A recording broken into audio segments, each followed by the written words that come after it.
Ladies and gentlemen, welcome to RSA Conference 2018. And now, please welcome President RSA, Rohit Ghai.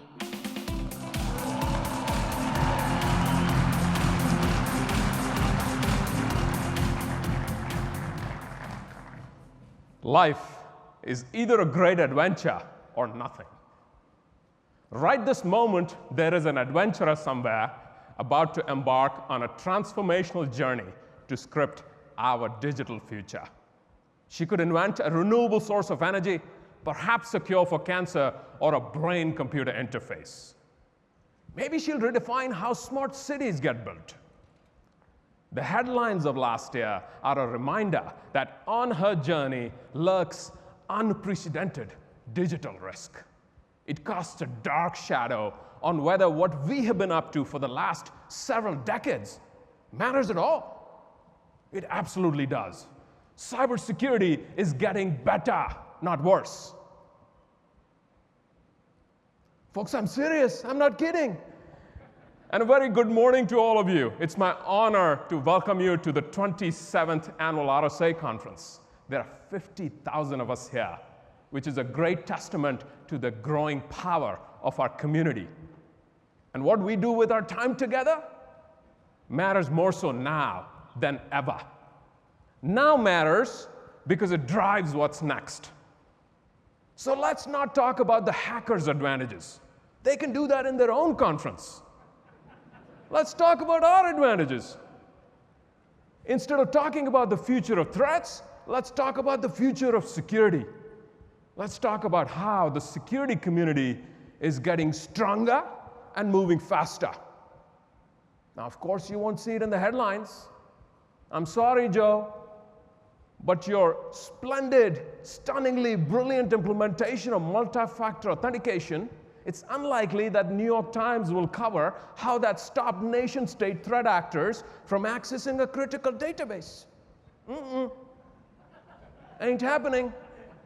And there's a good reason for that. After all, we don't want to reveal the details of our security posture. Now, while we cannot celebrate our individual successes, we absolutely can celebrate our success as a community. In a year of bad news, I call these the cybersecurity silver linings. Why focus on silver linings? Marcus Buckingham, a leading business expert, has spent years studying breakthrough performance. His recipe for lasting success? Simple. Double down on your strengths. Just do more of what's working and do it faster. We should consider that approach in cybersecurity. In addition, we need to pay attention not just to the technology of defense, but the psychology of defense. The spirit of the defender matters as much as the shield that she or he wields. For years, we have motivated ourselves by the fear of what happens if we fail. What if we could inspire ourselves with the glory of what we enable when we are successful? So over the next few minutes, let's review 3 silver linings for us to consider. They are a blueprint for our current strengths, fuel for our spirit, and a catalyst for advances yet to come. I call the first one end of the silver bullet fantasy. The essence of this one is that teams that win consistently do not rely on silver bullets. Let's look at one such team. As of 2010, no British cyclist had ever won the Tour de France. Dave Brailsford, coach for Team Sky, proposed that success would boil down to grinding out the basics. Get the big things right and not ignore the little things. First, the big things. the terrain, the context. They obsessed about studying every bend, every incline. This in order to be able to slow down our sharp bends and preserve energy for the steepest, most important climbs. Second, he believed in a concept called the aggregation of marginal gains. The little things, the 1% improvements that add up. Now, they started by optimizing things you might expect: nutrition of riders, ergonomics of the bike seat, but they did not stop there. They looked into mundane areas like discovering the pillows that offered the best sleep. That's right, pillows. They searched for 1% improvements everywhere. They focused on getting a little bit better every day rather than being totally unbeatable someday. Coach figured they had a shot at winning in 5+ years. He was totally wrong. They won it in 3. 2012 went on to repeat in 2013. They swept 70% of the gold medals in cycling at the 2012 Olympics. They executed the most successful run in modern cycling history by not relying on silver bullets. Similarly, in cybersecurity, we are no longer lusting after the latest shiny gizmos and taking a risk orientation. Now, that starts with knowing the terrain, or as Rob Joyce, former cybersecurity coordinator at the White House, states, knowing your network. It's hard to keep up with Washington sometimes. This is the very hallmark of the NIST cybersecurity framework. It is getting strong adoption internationally and across industries. Version 1.1 just got published yesterday. Huge milestone. Look, risk is not the enemy. Too much of it is, but so is too little of it. Between complacency and recklessness, there is a Goldilocks zone of risk. We are helping organizations manage digital risk by keeping them in this zone through business-driven security. Cyber risk is top of mind and is the largest facet of digital risk. This is driving convergence of risk management and cybersecurity, and we're seeing great progress. Now, if necessity is the mother of invention, risk is the mother of insurance. So the very, very best proof point of all that cyber risk is top of mind is the rise of cyber insurance. The value of premiums worldwide is already in the billions. But more importantly, though, we are maturing in terms of quantifying cyber risk with standards like FAIR and Bowtie. Cyber risk quantification is a hot field and an essential tool for business folks to decipher cybersecurity and understand it in terms of dollars and cents, a language they understand. Security teams do have an uphill challenge. 44% of incidents go unhandled. We've even coined new terms like cyber fatigue. I don't know what's next in our cyber vocabulary. Cyber frustration, perhaps?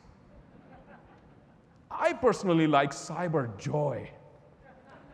The feeling that you get when you kick a hacker's behind.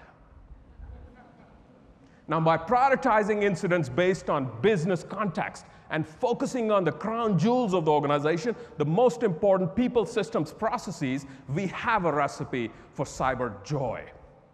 Our knowledge of our business context is the one and only one asymmetric advantage that we, the good guys, have.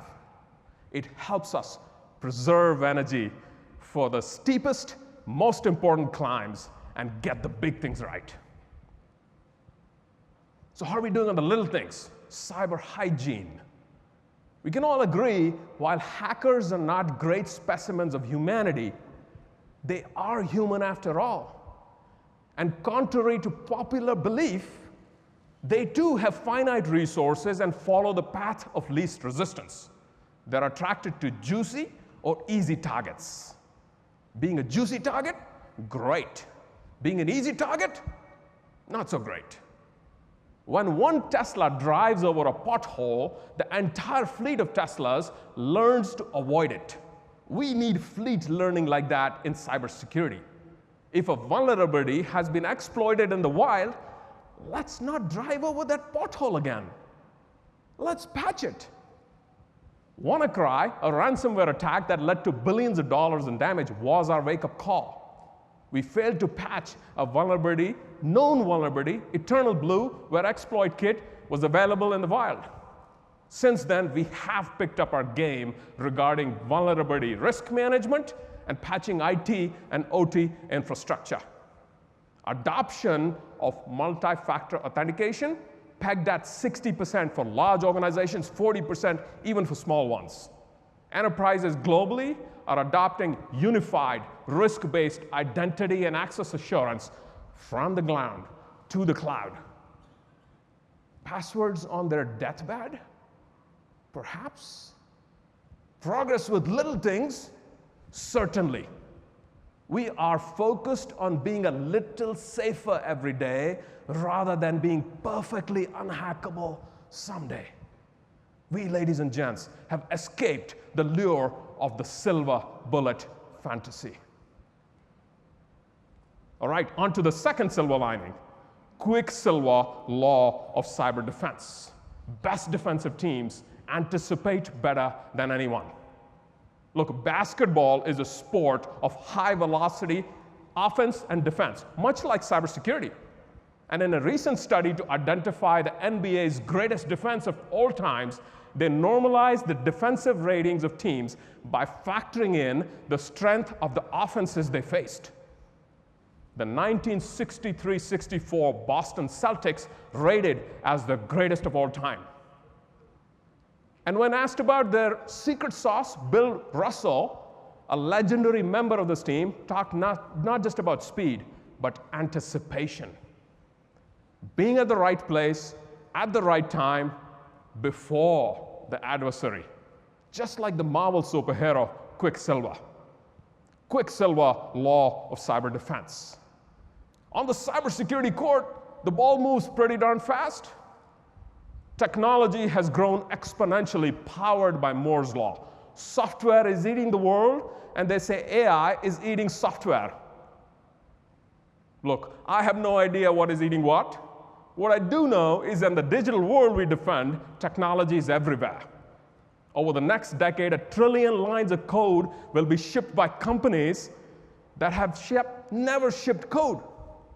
Companies that make trucks, pacemakers, or sell insurance.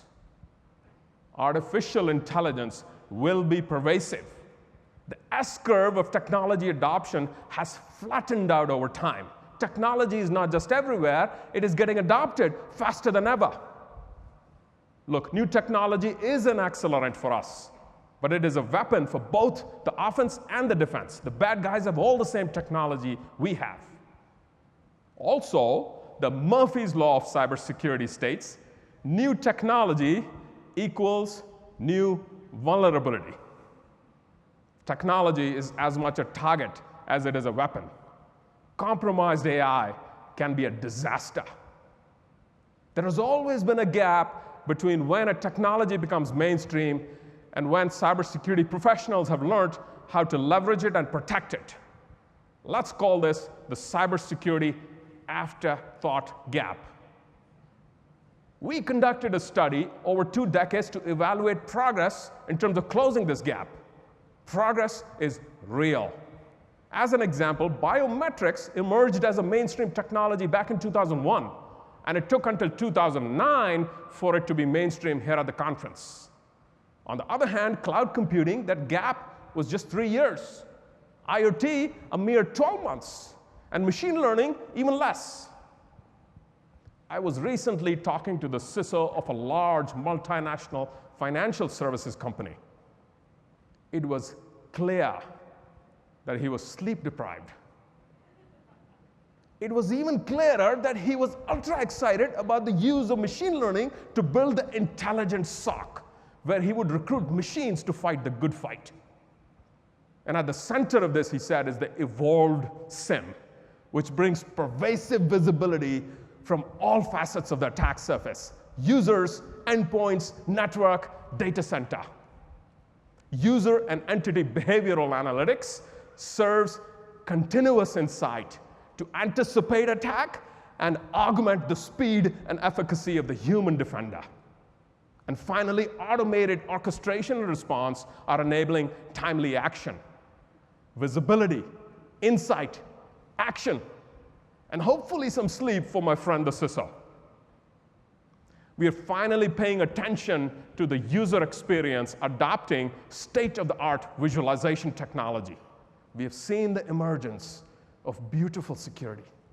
Security tools that are not just intuitive, but almost enjoyable to use. We have purpose-built Slack-like UIs embellished with chatbots to orchestrate response. How cool is that? Another example is the new e-commerce standard 3DS 2.0. At the very premise of it is reducing friction for users even as we avoid fraud. As new technology becomes mainstream, cybersecurity is moving faster than ever to protect it and leverage it. We are getting better at getting to the ball before our opponent.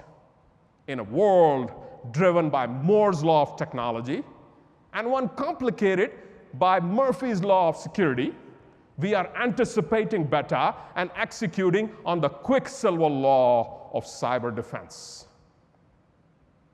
All right, on to the final silver lining, magic of sterling teamwork. Malcolm Gladwell defined a weak link sport as one where you cannot win unless everyone contributes. Rowing is the ultimate weak link sport. If anyone on the team is off sync even by a split second, it ruins the timing of the entire team.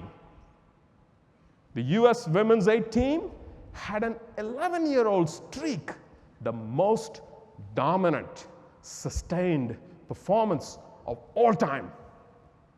Their soft-spoken coach, Mr. Terhar, points to the women in the boat. He says, look at them. Only one of them, the coxswain, can see where the boat is going. It's all about trust and communication. Can you picture that for a moment in a corporate setting? Somebody presenting a business plan over here and asking others over there to look the other side and says, trust me, I got this, it's all good. Doesn't happen very much, does it?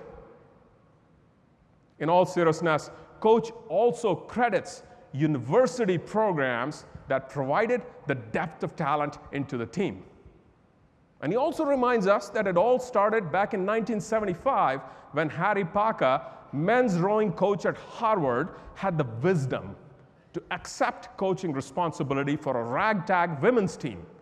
They were called the Red Rose Crew and braved gender discrimination and poor training conditions to bring home a silver medal at the World Championship. They ushered in the era of US women's participation in rowing. Net-net, the winningest streak ever required sterling teamwork inside and outside the boat. To win in cybersecurity, we need collaboration between folks in the boat for sure.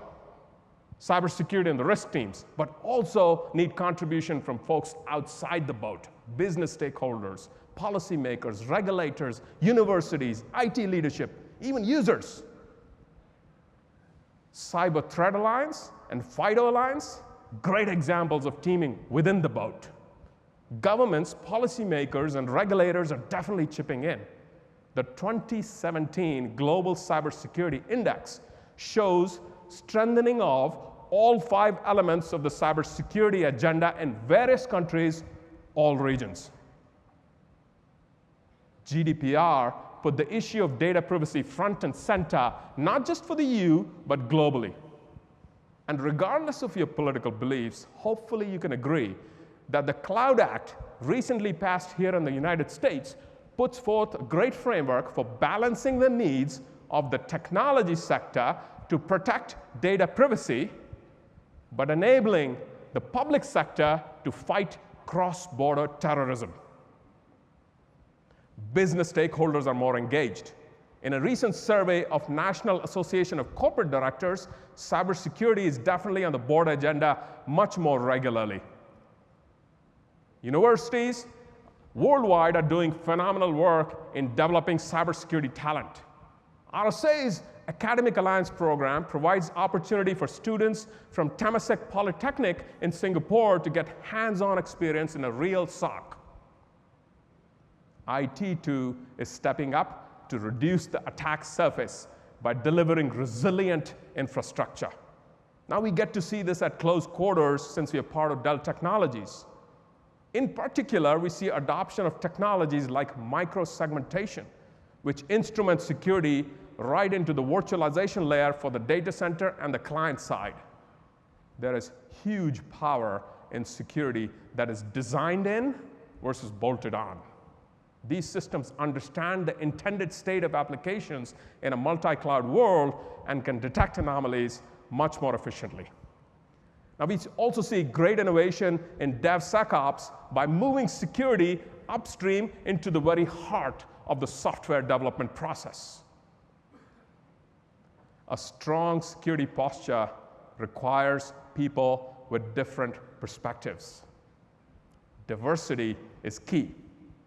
If you're unable to attract diversity in gender, race, national origin, religion, orientation, and ideology, you will struggle to get security right. We need more Coach Parkers in the world who are willing to go against societal norms to proactively foster an inclusive environment where diversity is embraced. At RSA, we are committed to working with leaders in the cybersecurity industry to move the ball forward in this very, very important cause. We have work to do, but we are teaming better than ever. Everyone is chipping in. So there you have it, folks. 3 silver linings for us to build upon. First, risk orientation, not silver bullets. Second, Quicksilver-like pace to adopt technology and anticipate better. Third, sterling teamwork inside and outside the boat. Look, I'm not saying this is easy. I'm not saying we're done. I'm not in denial that there are still clouds, real dark ones at that. Just go look at the Q2 earnings for public companies like Merck, Mondelez, Reckitt Benckiser. All 3 explicitly state cyber attacks as impacting financial results, and this will definitely lead to personal accountability. There will be no sacred cows. Cyber incidents now put everyone's career at stake, from the chairperson of the board to the CEO on down. Incidents at Equifax, Yahoo, and most recently Facebook are a reminder that we live in an interlinked world.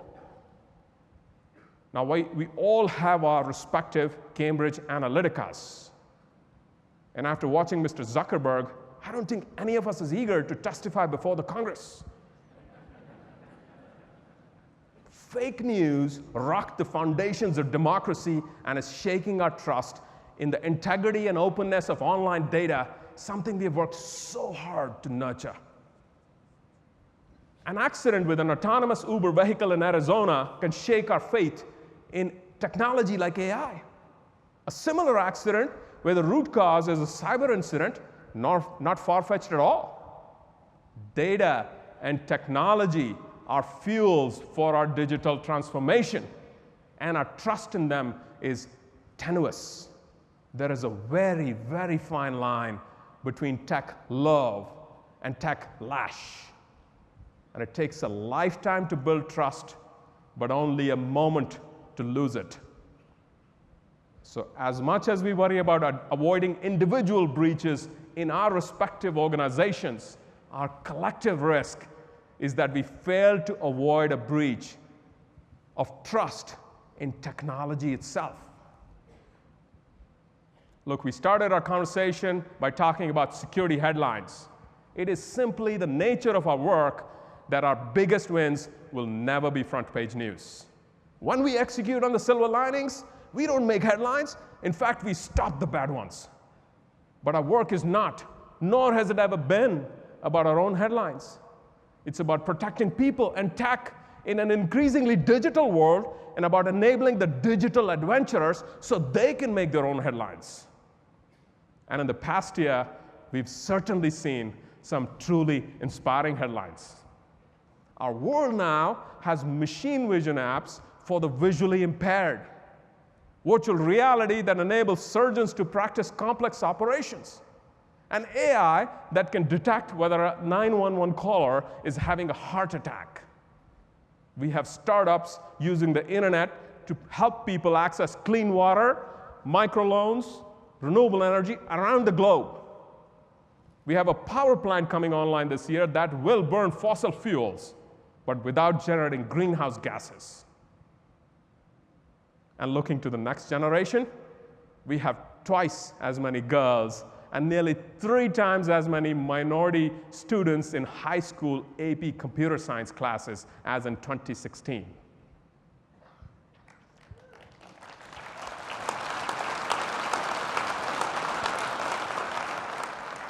Now, whether these adventurers get their organizations to their digital destination is kind of up to us.